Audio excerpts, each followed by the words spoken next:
Good morning and welcome to the new episode of Dr. Lamba's Awakening Call. Indian Navy got a major weapon, not exactly a weapon, but aircraft carrier, Vikrant. And that was necessary, undoubtedly. And Indians are very proud of their achievement that they have their own domestic production of an aircraft carrier. But is that sufficient? Is it capable of offsetting China's string of pearl threat? Now, string of pearl is used by the Chinese to show their strength, like pearls of spring, like the pearls are strung together to make a necklace. They have ships, destroyers, fighters, and aircraft carriers like a necklace round India, and they call it string of pearls. So, is India capable enough with one aircraft carrier? And look at the long coastline of India. As a matter of fact, India needs to get cracking on the next aircraft carrier, and there's a reason for that. This new indigenous aircraft carrier constructed will definitely boost India's maritime power. It will definitely give an uplift to the sea control capabilities of India. But if we look at the problems being faced by the Indian Navy, we will come to other things. Till now, India has been without an operational aircraft carrier for the last 2 years. In 2013, we got one aircraft carrier called INS Vikramaditya. It was taken from Russia in 2013, and for the last 2 years, it has been undergoing a major repair and maintenance cycle. That maintenance cycle means that every aircraft carrier that we have would need to be maintained, and maintenance of an aircraft carrier is not an easy job. It takes 2 years, 3 years. Now, looking at the vast coastline, India needs at least 3 carriers. While one undergoes a periodic maintenance, the other 2 can be operationally available for the eastern and the western seaboard. And the problem that is associated with the serviceability and maintenance of the jets acquired for the carriers. Now, those jets have to be repaired. India has acquired 45 MiG-29s from Russia to operate on deck of INS Vikramaditya. Now, they are looking to import 26 new jets to meet the shortfall of indigenous twin-engine deck-based fighter to fight for 10 years. So the operational needs require regular maintenance and regular patrolling. Both things can go hand in hand, have to go hand in hand. You cannot operate, maintain, and be ready to fight all the time with one aircraft carrier. And there has been an increase in the maritime threat to India. First is from China and the Indian Ocean. China has world's largest navy, and you know that. When we were kids, we used to learn that UK is ruling the world because of its navy, and at one time UK had the biggest navy. Long before in the history, it was Spanish Navy was number 1, then UK, then came America, and now China. It has 355 warships and it can deploy 7 to 8 vessels in the IOR at any given time. Now, if 7 to 8 vessels, if they are deployed around the coast of India, would create a blockade which India may not be capable of breaking. And then China is building 2 more carriers at an astonishing speed. There will be a Chinese CBG moving in the IOR, Indian Ocean region, on a permanent base in future. They have Gwadar in Pakistan. They have already stationed a spy ship in Ceylon, and they have in Solomon Islands. So, this 8 vessels at one time which are deployed, 2 more carriers coming, 1 CBG moving in on a permanent basis. The result, India's traditional maritime combat edge will be lost. Till now we used to say that India is protected by the Himalayas in the north, and now Himalayas don't protect us. We used to say that the oceans protect us in the south and the east and the west, and they don't, because China's navy has created that problem that's come almost a nightmare. Now, are we aware that what is better? Do we need a shore-based field or aircraft carriers?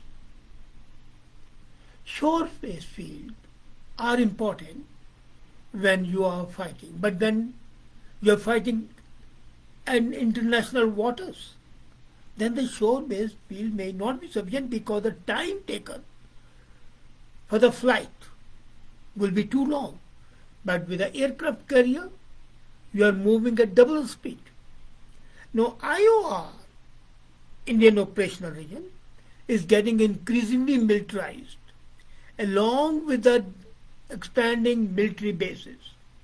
Therefore, it is imperative for India to deploy aircraft carriers.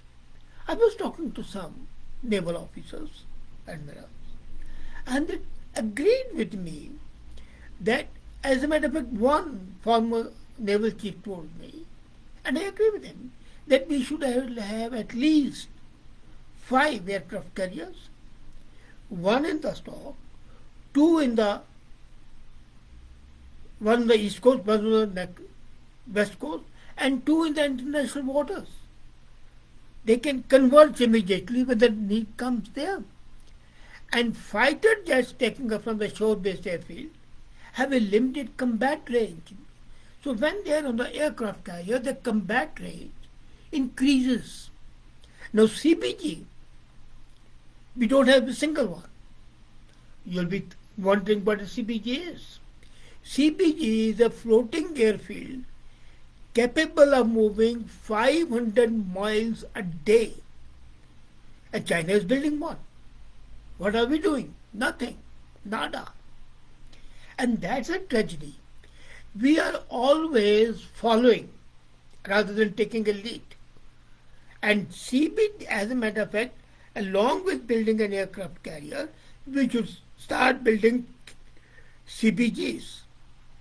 Now, CBGs also provide an operational flexibility on a here and now basis.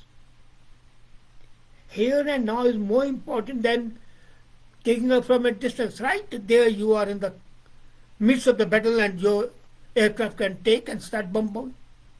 And that's what you need. Your operational flexibility increases manifold.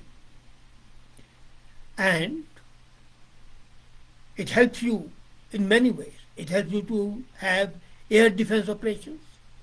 It helps you to enhance anti-submarine operations and also anti-ship warfare. Another thing, from CPG you can strike on the land-based targets. For example, you have a CBG in the Arabian Sea. Your naval destroyers and the warships can attack the Karachi airport. But from the CBG, you can attack Islamabad, Miawali, and all over. You can, of course, might say that you can attack from Halwara. Yes, you can.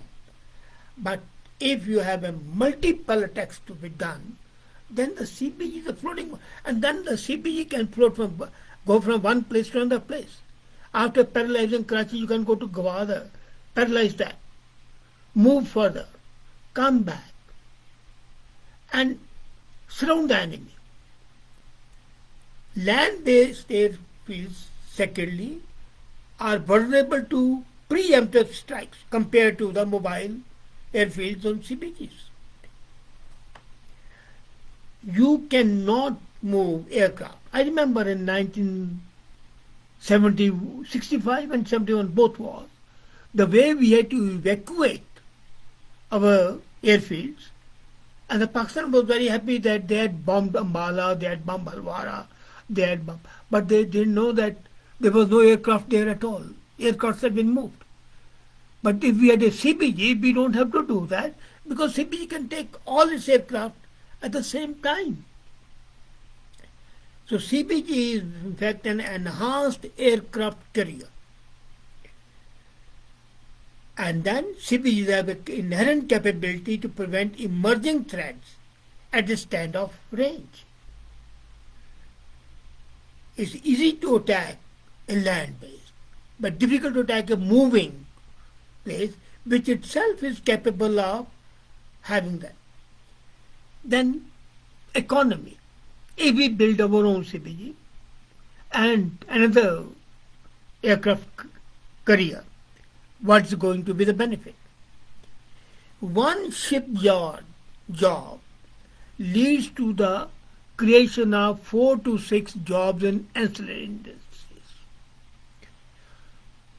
Are you aware that for building INS Vikrant, which has a 76% indigenous content, 500 firms and 100 medium and small scale industry units contributed. Now, if one MSM has 10 employees, then 100 into 10 is 1,000 minimum. 500 Indian firms, each having about 500 employees. Imagine how many people have been given the job. So if you are going to build CBG and aircraft carrier, how many people would get an employment? It's generally assumed that it will provide employment to 15,000 people across various segments, which includes direct employment of 2,000 people at the Cochin shipyard. So looking at different factors, A, our maritime protection, B, capability to counterattack, have operational flexibility, that's a military part, then the economy part, and then the most important, your strategic strength. Nobody respects a weak link. And in the geopolitical situation, the situation as is happening, as I said, with the Chinese trying to surround India, which they are, and the term used, as they said, was the string of pearls. Then the capability of Chinese trying to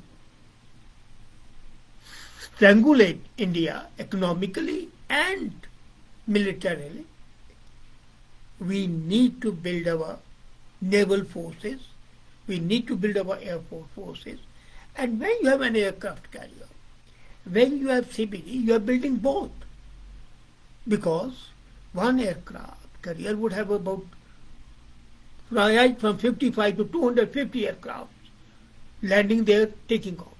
And then look at the mobility rate. 500 nautical miles a day it can move. So you can basically be the king. And as I said earlier, Naval strength is the most important strength if you want to play internationally. If you want to have a global standing and global impact, then you need Navy. Can you do it without CBD? Without at least 2 more aircraft carriers? No. So it's incumbent on the government of India not to delay any further and to take this action of commissioning, after commissioning, starting the construction of the two. And I must say that this Vikrant, which has been commissioned, started its work way back during the regime of Manmohan Singh. That was one good thing he did. So let Prime Minister Modi, what they say, take action, catch time by the forelaw, be proactive, and put it on the war footing. You don't plan for today and tomorrow, you plan for years to come. And to enhance your naval capabilities, to protect your country, and also to increase employment opportunities leading to economic welfare, it's necessary to realize one Vikrant is not enough.